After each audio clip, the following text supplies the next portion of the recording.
very good care of me. I'm not in need or want for anything, but I have to take care of him first because he has mental health issues. I don't. I'm stronger than he is.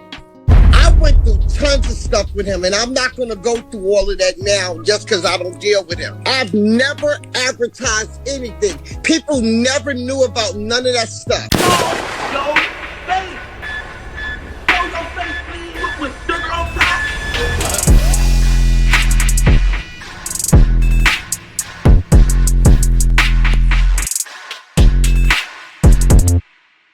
Hey, what's up, y'all? Y'all know my slogan. I don't know it all, but I know what I've been through. Now, before we get into this video, make sure you check us out on Patreon at www.patreon.com/Hookah Anonymous _. You guys been telling us to create one for the longest, so we recently created a community where we will upload videos that we can't share on YouTube due to their guidelines. We'll also be dropping the latest to there first, behind the scenes information that you wouldn't find anywhere else on our socials. So make sure you become a member, and after you do that, head over to our official Instagram page at Hookah Anonymous _ and follow us there. Now without further ado, let's get into what you guys came here to see. Now, finally someone said the quiet part out loud, or at least someone who's within the industry who have spoken up about Gucci Mane's recent interview on The Breakfast Club. Now you had some people that watched it and said, wow, Keyshia is just a great woman, a great wife. Look how she's standing up for her husband. But if you like me, we were all sitting there saying, nah, something ain't right. It's one thing to support your man, and it's one thing to be there for them when he needs you. However, it's another thing to publicly degrade him in a weird, manipulative way to his face while y'all are conducting an interview in front of the world to see. For y'all that don't know what I'm referring to, Gucci Mane and his wife, Kesha Cayor, went on The Breakfast Club not too long ago to do an interview because he has a book coming out. Now, how in the world does Gucci Mane have a book coming out? Who in the world knows? But as they were present at the interview, they were revealed to the world that Gucci Mane has been diagnosed with schizophrenia and other mental issues that he deals with.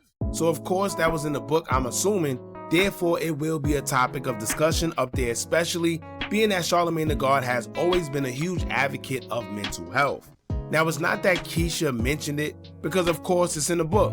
So of course people will find out eventually that he has been diagnosed with schizophrenia. But I think it's the way she spoke about it and him dealing with it that a lot of people wasn't too fond of. It was even to a point where literally she said verbatim, he has mental health issues, I don't, I'm stronger than he is. Like, she literally said that. One thing I can say about that from a spiritual standpoint, talking to someone like that almost as if you're embedding in them that they're weak and you're strong, it's almost like a hypnosis, right? It's almost like you're letting them know every day that you're weak, you're weak, you're weak. I'm strong, I'm strong, I'm strong. And what that does to you psychologically, it makes you feel like that and perform like that, and eventually they shall have that power over you because you believe that he or she is stronger than you because you are weak. To me, that don't sound like someone trying to help you, because usually if they are, they're trying to encourage you and saying encouraging words. But this sounds more like someone who's degrading or keep trying to reiterate that they have some sort of power over you. Because why say it like that? I don't know. But y'all check out this little clip of a few clips taken from that interview in which she kept saying sketchy things. Check this out. After each word, and I'm like, you're going through an episode, you're sick. No, I'm not, ain't nothing wrong with me.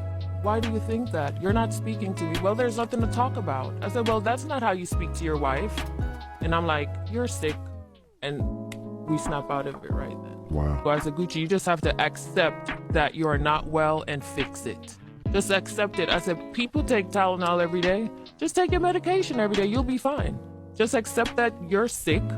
Fix it. What made me cry too? That damn book almost put him in an episode. My autobiography almost made me cry, and this book almost made me cry. That almost made him cry. That book was putting him through an episode and I called. Actually, this was my idea. I was like, you need to do a movie called Episodes and let people know what's going on. I said, I can tell you everything you've done through your episodes because he doesn't remember. And I was telling him how to make the movie, and that's how That's how we started with the book, because she told me to make a movie. the lean is in juice bottles. Yeah, we switch because it he's up. not allowed to drink around me. I switch it up, so I put it in juices. What if I was to drink it? You don't drink juice. I only drink water. He wouldn't have been the same. He needed someone to help him. And then when we were supposed to get married, someone said to me, you know you're going to have to deal with this through your marriage, right? And I'm like, I'm cool with it. I'm going to fix him. You know. Explain. It's hard for me to put it in words. You know what I'm saying? Him being Gucci man without me, no one helped him. So that was the problem. No one took the time to like, damn dog, something's really wrong with you. Yeah. That's how I came in after all of that. Like, you need help.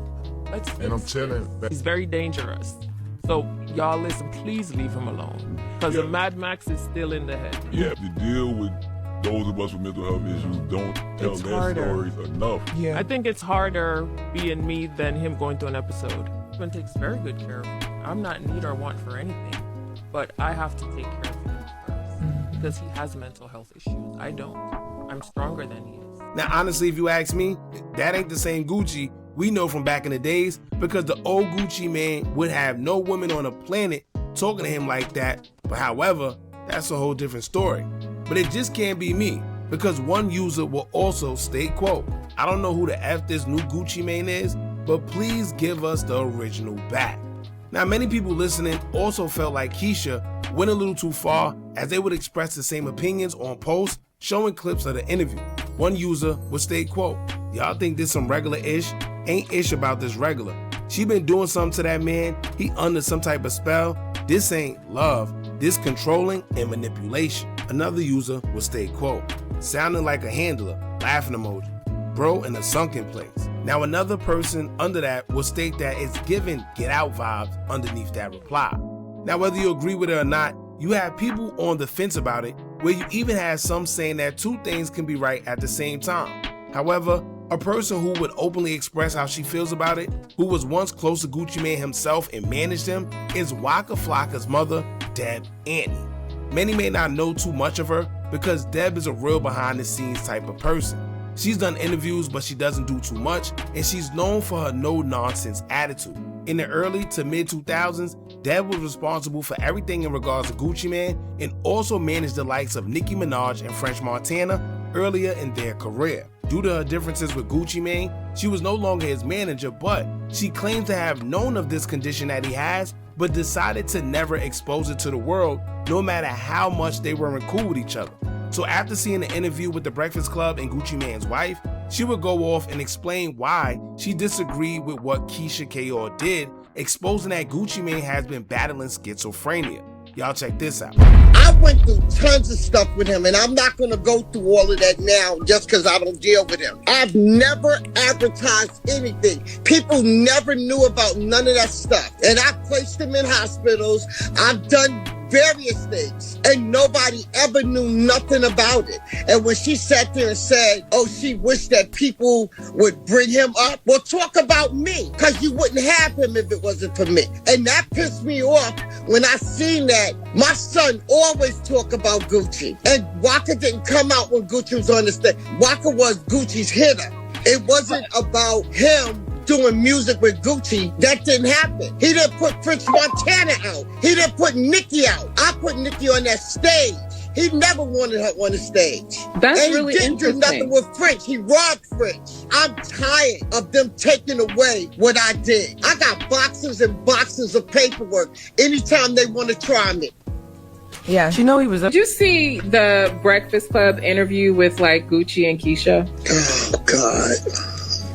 Unfortunately, yes. I can't begin to tell you how many people sent me that. I don't follow the Breakfast Club, but I've had that sent to me by several people.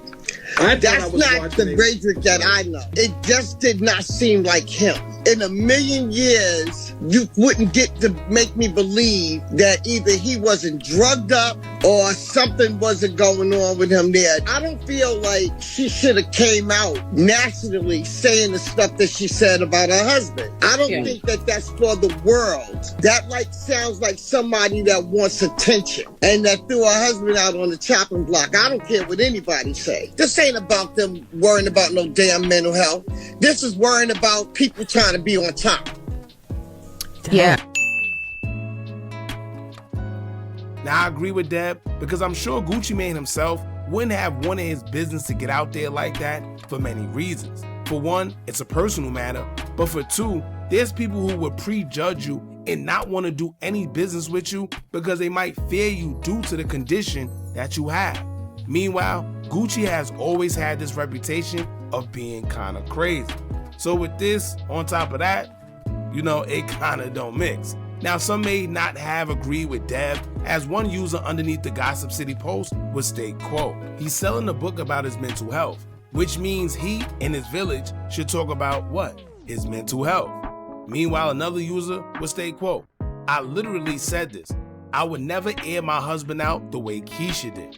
Now, I don't know who idea was to put this book out because Gucci Mane been relevant and known for a long time, and never have we ever heard of a book coming out.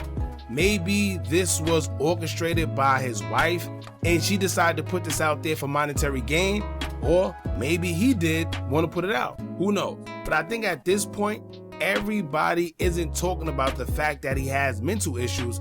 It's more so what she did and how she did it. Sometimes it's not what you do, it's how you do it. And honestly, that's the case here. It wasn't the mental health part. It's how she decided to go about it and present it to the world, where it seemed like she was trying to dominate and degrade him. Simple. Now, one last user will make a valid point, as she would state, quote, if you heard how she said you're sick and snapped her fingers as if it's a psychosis on him, but hey, I loved him, still I can understand both sides. But still kind of sounds like he is in a trance and the episodes are him trying to fight back and be himself. I don't know, but I never thought this before, always thought she is a great wife. Now, watching things with an open mind, it does make you question how he completely changed and doesn't even look the same nor speak the same. And I feel she's absolutely right. And so is Deb. Deb's stance is Keyshia made it seem like no one tried to get him help or do anything for him. Deb is basically saying that that's not the case, and they would never have put it on blast like that for the world to see neither. Whatever they did for him or to help was behind the scenes, and nobody knew about it because they didn't expose it because it wasn't for the world to know. Not to mention, it's also like a marketing thing where you don't want to put your artist out there seeming like he's battling something or hard to deal with. I understand. Now, once again, back to it's not what you do, it's how you do it. But y'all jump in the comments and let me know what y'all think about this. Don't forget to like, comment, share, and subscribe. Hit that bell so you're notified every time we drop new content. And remember, as long as you keep on watching, I'm going to keep on dropping. I'm out.